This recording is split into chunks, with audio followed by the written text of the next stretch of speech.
Hello friends, तो आज हम पढ़ेंगे यूनिट नंबर 14 जल आधारित आंदोलन यानी कि नर्मदा। ठीक है, सब कुछ पढ़ेंगे इसके बारे में। उद्घाटन कब हुआ, इसका क्या उद्देश्य थे आंदोलन के। ठीक है, यानी कि जो डैम बना है वो डैम की शुरुआत या कह लें कि डैम का उद्घाटन किसने किया था। ठीक है, प्रधानमंत्री करते हैं, पर कौन से प्रधानमंत्री ने किया था ये बात करेंगे। और ठीक है, ये सब बात करेंगे। सबसे पहले जान लेते हैं थोड़ी बहुत डिटेल्स। तो मैं बता दूं, आज़ादी से पहले हमारे भारत में कुल 300 डैम थे। ठीक है, यानी कि जब अंग्रेज़ थे उस टाइम की बात कर रहा हूँ। आज़ादी के बाद यानी कि 2000 वर्ष में 2000 वर्ष, ठीक है, 2000 में हमारा डैम की जो संख्या थी वो बढ़ के 4000 से भी ज़्यादा हो गई थी इंडिया में। इंडिया की बात कर रहा हूँ मैं सिर्फ, और किसी कंट्री की नहीं बात कर रहा।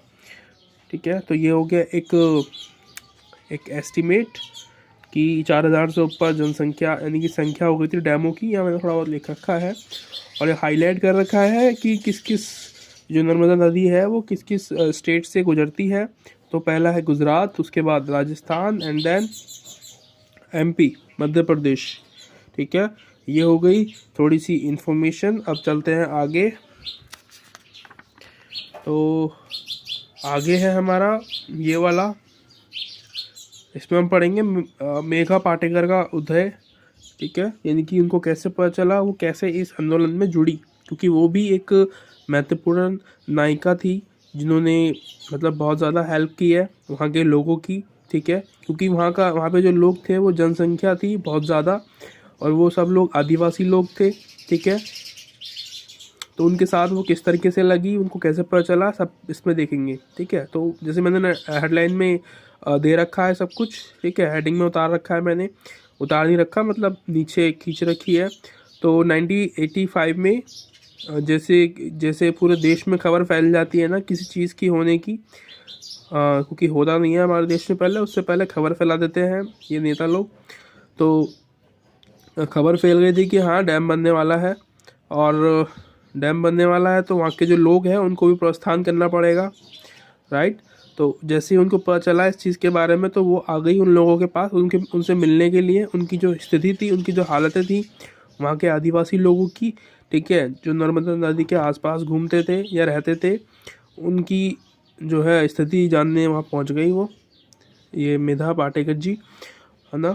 और ऐसा क्यों था, क्यों उनको ऐसा लगा कि इन लोगों के साथ गलत हो रहा है।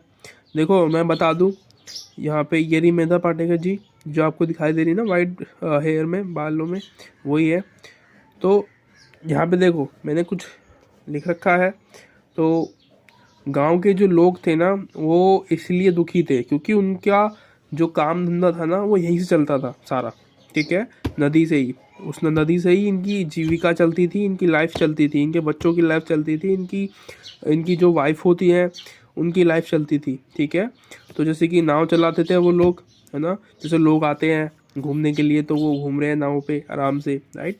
तो इस तरीके से, और नर्मदा नदी में बालू वगैरह जो इकट्ठा किया जाता है उससे उसको बेच के ये लोग थोड़ा बहुत पैसा कमा लिया करते थे, मछली पकड़ते थे, है ना। और ये पानी, ये जो नदी थी ये सिर्फ नदी नहीं थी, ये उनकी सांस्कृतिक आस्था थी। ठीक है, जिसको जिसको बांध बना के ख़राब किया जा रहा था। ठीक है, जिसको जानने के बाद ये जो है पाटेकर जी ये यहाँ पर आ गई।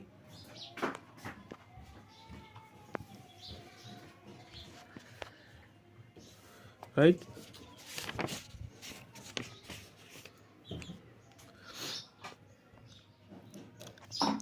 उसके बाद है हमारा, ये भी पढ़ लिया आपने थोड़ा। ठीक है, गाँवगंज जलगमन हो जाना।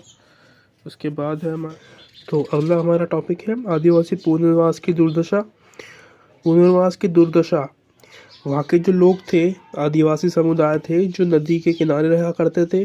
ठीक है, जलमार्ग जो था हमारा, क्या नाम है, नर्मदा नदी, उनको वहाँ से प्रस्थान करने की बात की जा रही थी। ठीक है, उनको बोला गया था कि जो गुजरात की सतह से लगे हुए लोग हैं वो गुजरात में आ सकते हैं, और जो लोग अन्य किसी मतलब कि स्टेट से जुड़े हुए हैं जो मैंने बताया, दो अलग, यानी कि मध्य प्रदेश और मध्य प्रदेश और यूपी था ना,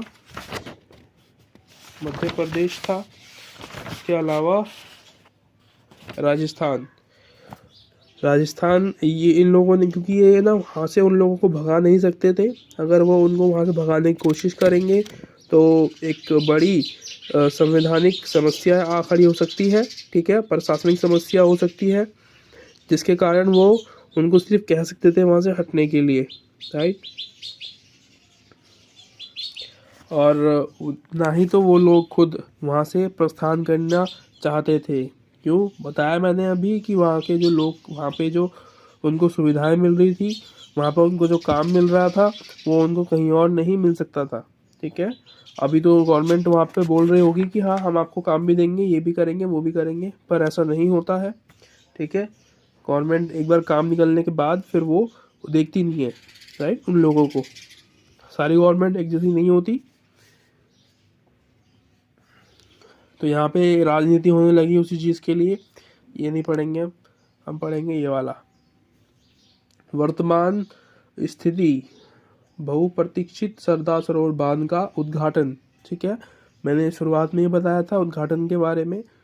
तो 2017 में जब नरेंद्र मोदी आ गए थे, ठीक है, भारत में एज अ प्रधानमंत्री, ठीक है, तो उन्होंने बांध को मतलब उद्घाटन किया वहाँ पे जाके, और फूल अर्पित किए वहाँ पे, बांध को पूजा वगैरह की थी उन्होंने।